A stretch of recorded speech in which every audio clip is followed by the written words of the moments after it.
नमस्कार दोस्तों, आज मैं सुनाऊंगा एक लड़की की कहानी। वो लड़की कैसे ढूंढती है खुशी अपने हर पल में। ये कहानी लिखी है दीक्षा चौधरी ने और कहानी का नाम है खुशी।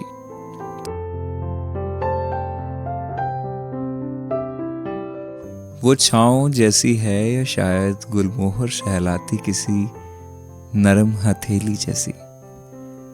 मुझे उनके साथ रविवार बिताना सबसे अच्छा लगता है। पिछले रविवार मैंने कहा भी था उनसे कि आप मेरी सबसे अच्छी दोस्त हो। वो बोली, माँ हूँ तुम्हारी, सब जानती हूँ। ये भी रिया कि अच्छे दोस्तों को मन की बातें नहीं कहनी चाहिए, समझने के लिए छोड़ देनी चाहिए। और मैं मुस्कुराती रही थी।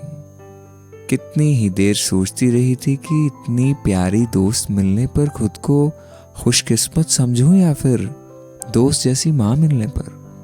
कुछ बातें तय होने के लिए नहीं बनी होती हैं हमेशा उलझे रहने के लिए, ताकि हम जान पाएं कि खूबसूरती सिर्फ सुलझ जाने में ही नहीं, कभी कभी उलझने में भी होती है। मैंने लिखा और डायरी के पहले पन्ने पर लिखे शब्दों को निहारती रही। ये रिया तुम्हारे लिए, जो मुझसे भी ना कह पाओ वो इसको कह देना। तुम्हारी बेस्ट फ्रेंड, तुम्हारी माँ।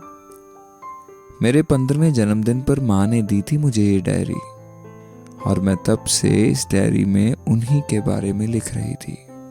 खासकर इन गर्मियों की छुट्टियों में जब माँ हॉस्पिटल जाती थी और पूरा दिन अकेले बिताना पड़ता था।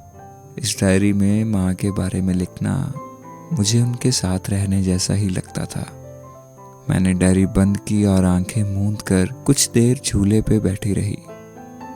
फिर उठी और किचन में जाकर माँ के लिए उनके फेवरेट कोफ्ते बनाने लगी। माँ की खास पसंद। हमेशा से पहले खुद ही वीकेंड्स पर बनाया करती थी खुद के लिए, लेकिन जब से खुद का हॉस्पिटल हुआ और माँ बहुत ज़्यादा बिजी रहने लगी, तब से ये जिम्मेदारी मैंने संभाल ली थी। उनके चेहरे पर एक बहुत परिचित सी मुस्कुराहट लाने की जिम्मेदारी। मैं कई बार सोचती थी, क्या माँ को याद रहती होगी अपनी ये छोटी छोटी खुशियाँ, तब जब वो ऑपरेशन थिएटर में जिंदगी और मौत के बीच जूझ रहे किसी पेशेंट के साथ होती हैं, जी जान से कोशिश कर रही होती हैं उसको बचाने की। शायद उन हरे पर्दों और दवाइयों की गंध के बीच कभी कभार याद आ जाती होगी उन्हें भी अपने घर की महक, अपनी रिया की इंतजार करती हुई सूरत की। वैसे लौटना कितना आसान और सुखद होता है ना, जब पता हो कि दो आंखें इंतजार में दरवाजे पर टिकी होंगी। सो ये था कहानी का पहला भाग। जल्द ही मिलेंगे इस कहानी के अगले भाग के साथ। तब तक दें इजाजत। नमस्कार।